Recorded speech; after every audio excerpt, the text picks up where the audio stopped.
noonu dugg foofu noonu. moom fu mu nekk mi ngi Sénégal fii wala. mandat d'arrêt international. voilà autant pour moi mandat d'arrêt international vu que dañu waxoon ni ay mi ngi États-Unis yu kenn xamul te donte ni même dossier boobu noonu moo tax ñu teg loxo Seynabou Ndiaye moo tax ñu teg loxo Abdou Karim Mbacké. xam nga comme li ma la wax rek y a ce pouvoir qui est conféré à la justice de décerner li nga xamante ne moom mooy mandat d'arrêt international. te dans la philosophie du mandat d'arrêt international c'est un peu pour éviter que nga def njaaxum sa réew nga génn sa réew nga dem toog fu la neex bu doon kii principe boobu amul kon ça allait être trop facile da ngay gis nit koo xamante ne def na fi infraction mais mu gàddaay dem feneen ak yooyu noonu donc s'il y avait pas ce mécanisme beaucoup des gens yoo xamante ne peut-être ils sont dans des faits criminels ils allaient adopter cette pratique mais boo gisee yëf yi wàññeeku tout c'est parce que xam nañu état yi am nañ pouvoir boo xamante ne fépp foo mënti nekk bu ñu la bëggee jëli dinañ la ko jëli à travers li nga xamante ne moom mooy mandat d'arrêt international boo xamee nit ki fu mu nekk même boo ko xamul la tu as des possibilités d'enquête pour faire des investigations xam nit ki fan la nekk boo xamee fu mu nekk tu décernes un mandat d'arrêt international boo xamante ne kii ñu Doro Gueye lan lañ ko def Doro Gueye dañ ko kii xaw ma lan atte tëj ko liberté provisoire interdit de sortie du territoire mu daw génn. il peut avoir des sanctions. ñu interpellé ko France ñu demander extradition bi. français yi bañ. bon donc ça dépend aussi de la politique pénale qui existe sur ce sens mais. ce qu'on peut dire moom ce qu'on peut retenir c'est que je pense pas que c'est un arsenal trop fermé ah. Doro Gueye peut-être il y a ça mais. il faut aussi que ñu xool peut-être est-ce qu'il y a pas d'autres mécanismes qui l'empêchent donc. Ils ont parlé même de santé ak yu ni mel hospitalisation mais Ada xam nga le premier ministre Ousmane Sonko dafa toog mu ni bépp dossier boo xamante ni da ko concerné dafa bëgg ñu ñëwaat ci maanaam réouverture ay dossier déggoon nga fi Ndeye Khady Ndiaye ci affaire Adji Sarr Ousmane Sonko mu nekkoon kuñ ci condamné mu sàkku waat ñu ubbi boobu dossier parce que ba tey moom jàpp na ni dañ koo tooñ nga gis aujourd'hui sénégalais yu bari di wax ni surtout ñi bokkee Pastef di sàkku ni boobu dossier dañ ci war a ñëw parce que y a eu beaucoup de manipulation complot tey ji ki nga xamante ni bu ñu waree jugé waat boobu mbir ñu am le premier ministre Ousmane Sonko am Ndeye Khady Ndiaye ki nga xamante ni moo porté woon plainte waral coow li su fekkee ni muy Adji Sarr bu fekkee ni ñëwul kon ndax dañ ko war a jëli pour jugement boobu mën a amaat.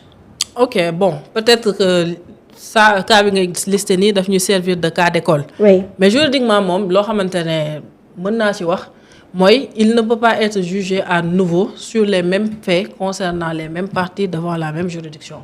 loolu moom c'est un principe de droit boo xamante ne. mu ni. on ne peut pas rejuger les mêmes parties sur les mêmes faits devant la même juridiction loolu moom c'est un fait de droit boo xamante ne mi ngi fii lenn moo mën a am par exemple keroog bi ma lay expliquer li nga xamante ne moom mooy Cour suprême dama la ñëkk wax le titre 3 de la loi sur la Cour suprême dafa ne les décisions rendues par la Cour suprême ne sont susceptibles d'aucun recours mu daal di ñëw ci deuxième phrase bi ne la excepte en cas d'erreur matérielle, en cas d'oubli de statuer sur un ou plusieurs moyens ou en cas de rabat d'arrêt. fait nouveau nag maanaam dossier bu. waaw non élément nouveau quoi. waaw léegi mën a teg ci table bi mu mën a changer un peu enquête beeg numéro. bu ñu sukkandikoo ci tiret 3 boobu noonu ci li nga xamante ne moom mooy tiret 3 de la loi organique sur la Cour suprême bi ne en cas d'erreur matérielle bu fekkee atte woon nañ ci mbir. ba mbir bi tëddee njaaxaanaay mais mu am benn erreur matérielle bu am. en ce cas erreur matérielle bi dina tax ñu statuer waat ci affaire bi. mais en l'absence d'erreur matérielle on ne peut plus rejuger une affaire boo xamante ne sur la même cause opposant les mêmes parties devant la même juridiction. loolu mu nekk parce que bu fekkoon na mën nañ contourner kii boobu noonu mais chaque jour da nga gis ay procès yu am di amaat mais en général boo gisee benn procès am benn yoon dootoo ko déggaat. mais matériel bu bees am na ndax rapport bi génn na. bu dee bu Mame Mbaye Niang bu fekkee élément bu bees am na. bu fekkee élément bu bees am na si on est dans les délais rien n'empêche d'appliquer ce principe qui est posé par li nga xamante ne moom mooy ce principe qui est énoncé par la loi sur la Cour suprême existence nu mu tudd d'erreur matérielle et cetera bu fekkee am na. qu'on le fasse bu dee Adji Sarr bu moom mi porté woon plainte et tout bu ñëwul dañ koy jëli. xam nga y a deux choses. li nga xamante ne mooy l'action publique et l'action civile bi ma la doon wax l'action publique dès que le procureur est là mën na ko mën na ko exercer que la victime soit là ou pas ça doit pas poser problème bu fekkee tamit soxla nañ ko bon que l'accusé du moins parce que là c'était elle l'accusé bu fekkee soxla nañ ko mën nañ ko jëli mu ñëw. beneen affaire bi peut-être boo xamante ne mën nañ ko ci évoquer muy kaawu Adji Sarr même kaawu Doro Gueye bi keneen doon bi kii doon wax mooy si la personne a d'autres nationalités fekkee nit ki dafa am d'autres nationalités nga bëgg jëli andi ci beneen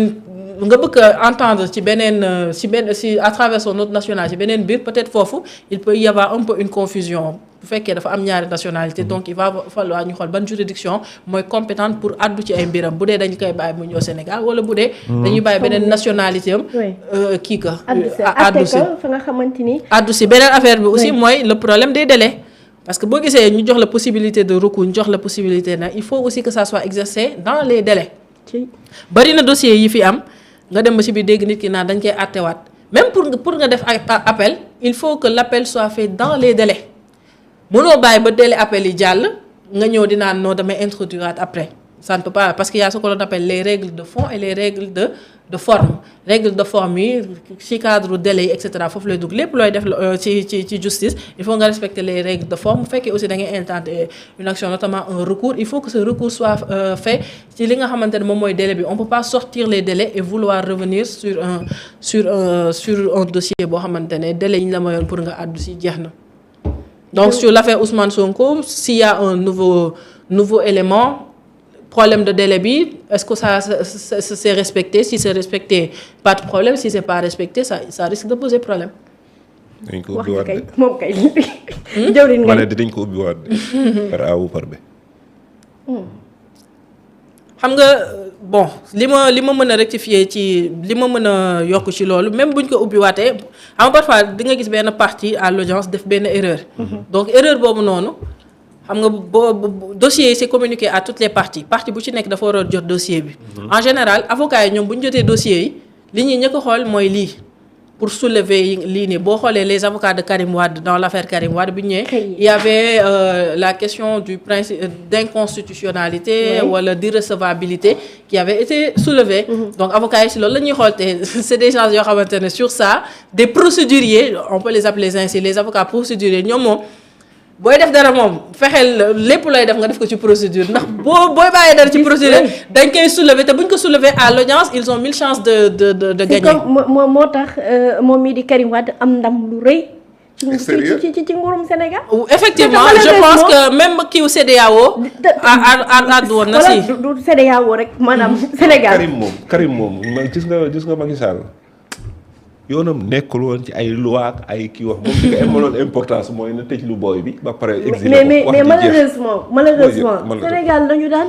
xam nga genre dossier yooyu noonu parce que ay vices de forme Macky yoon dafa nekk ci loolu mais genre dossier yooyu noonu en général ki nga comme genre personne yooyu c'est des gens yoo xamante ne seen avocat mbir mi da leen di jaral su ma nee mbir mi da leen di jaral virgule boo xamante ne teg nga ko fu mu waroon nekk sax bu fekkee xam nañ ni lii buñ ko soulever dinañ ci am ndam dinañ ko def donc c'est des gens yoo xamante ne en matière de procédure kenn gënu leen si taxaw. mais léegi Ada ci dossier bi ñu nekkoon mbirum ñoom Adji Sarr Saad Bou li mu ngi évoqué lu am solo mu ñëw ceeg yow mu ni même sur les faits portant sur le jugement de Ndeye Khady Ndiaye en chambre criminelle sans l'assistance d'un avocat est une vice qui peut faire sauter le jugement. Bon, si c'est un vice qui peut sauter le jugement Ndeye Khady moom mën na soulever loolu en tant que boobu avocat yi dañoo geddoon dem waaw dañoo geddoon waaw te ba léegi nu mu tuddee te amoon na moom matoon na sëkk ba défendre boppam te ñu dànk mais quand même moom Ndeye Khady kele yañ doon wax naan am na tamit kenn génnewu ko fa lan bi kele yi vidéo yeeg yooyu kenn génnewu ko fa mais sur l'affaire kii nii sur l'affaire Ndeye Khady Ndiaye moom xam nga keroog maa ngi lay expliquer les avocats commis d'office c'est en matière criminelle en matière délictuelle mën nga am avocat comme mën nga bañ a am avocat donc à l'audience Ndeye Khady elle était dans quelle posture sur des faits boppam la amoon elle amoon mais il faut aussi ñu différencier ñaari cas yooyu parce que bu ñu nee forcément dafa war a am avocat c'est en matière criminelle en matière délictuelle mën nga am avocat comme mën nga bañ a am avocat donc moom faits yi ñu ko daan toppee est-ce que c'est des faits criminels ou c'est des faits délictuels pour pouvoir statuer sur l'obligation war na am avocat wala warul am avocat donc y a ça.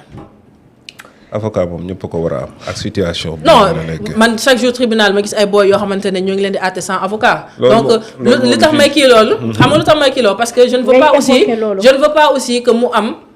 benn flash ci un certain genre de une catégorie de personnes mu bañ a am flash ci beneen cas bu fekkee dafa war a am. pour ñëpp la war a am mooy pour booy bi ñu jàpp barki démba barkaati démba ñu war koo àtte te amul avocat mu doon kii ak kii parce que il faut que aussi les choses soient équitables bu fekkee ñii ñoo ngi leen di àtte sans avocat donc keneen aussi bu ñu ko àtte sans avocat si c'est anormal ñoom ñëpp je pense la ñu war a boole. ñoom ñëpp loi internationale moo ne képp koo xam moom la ñuy tuddee képp koo xam ne dañu laa téye. boo amul avocat.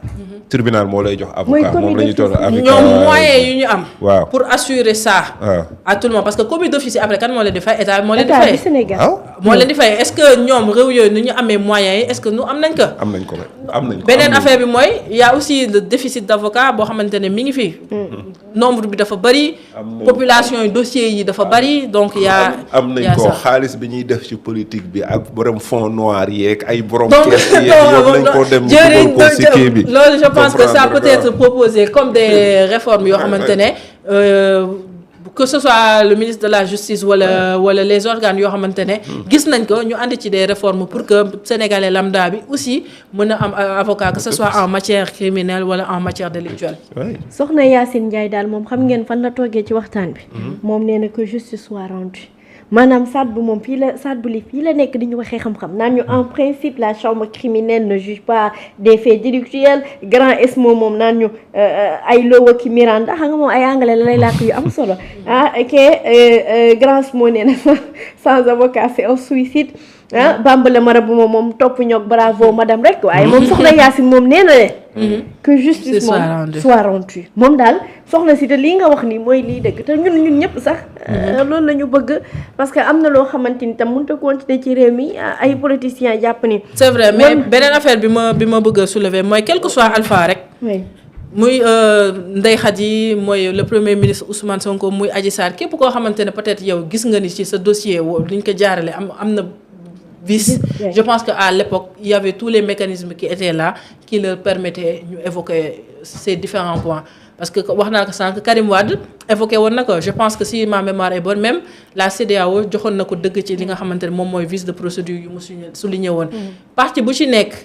avec l'envergure que l'affaire avait pris ku ci nekk amoon na ay avocats yoo xamante ne macha allah donc si quelque chose n'avait pas été fait je pense que c'est un peu dû à l'absence de prendre en considération beaucoup d'aspects.